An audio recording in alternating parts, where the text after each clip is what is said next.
Hi everyone, নতুন একটা ব্লগে তোমাদের অনেক ভালোবাসা জানিয়ে ব্লগটা স্টার্ট করলাম। তো আজকে শুরু করলাম সন্ধ্যে থেকে ব্লগটা। তো সন্ধ্যে চা না হলে তো আমাদের বাঙালিদের আবার হয় না, তাই না? বাঙালিদের সন্ধ্যেবেলা চা খাবো না এরম হতেই পারে না। তো অন্য আসে বললো চা খাবো সন্ধ্যেবেলা, তো বেসিক্যালি আমি চা দিই না একদমই, কেননা ওরা আজকে বললো আমি একটু চা খাবো টোস্ট বিস্কিট দিয়ে। তো বললাম ঠিক আছে, তো তাহলে দেওয়া যাক আজকে একটু একটু করে। তো সন্ধ্যাবেলা একটু চা নিয়ে বসে বললাম সবাই মিলে।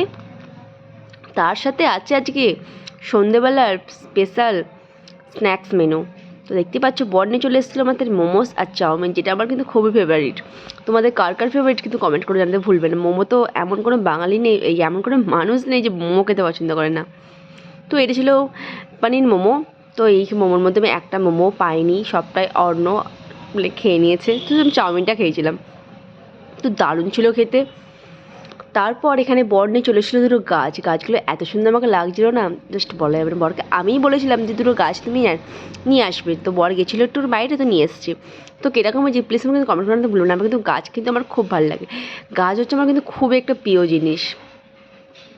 তারপরে এখানে সন্ধ্যেবেলা একটু আলুর চচ্চড়ি, টমেটো আলু দিয়ে একটা চচ্চড়ি বানাবো, তার সঙ্গে লুচি বানাবো।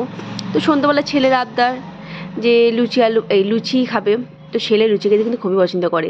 তো ছেলের আবদার এখানে আমি আলুর চচ্চড়ি বসিয়ে দিলাম। তারপর এখানে আমি লবণ, হলুদ, গুঁড়ো লঙ্কা, কাঁচা লঙ্কা, পাঁচ ফোড়ন দিয়ে টমেটো দিয়ে ভালো করে মশলায় কষে আলুটাকে কষে নিয়ে আমি এখানে জল দিয়ে ঢাকা দিয়ে দেবো। তারপরে সবজি অলমোস্ট রেডি, একটুখানি সামান্য চিনি দিয়ে দিলাম সাদার তারে। তো এখানে তরকারি হয়ে গেছিলো, এদিকে লুচিও হয়ে গেছিলো। ভিডিওটা ভালো লাগলে প্লিজ লাইক কমেন্ট শেয়ার করে দেওয়া হবে গাইস।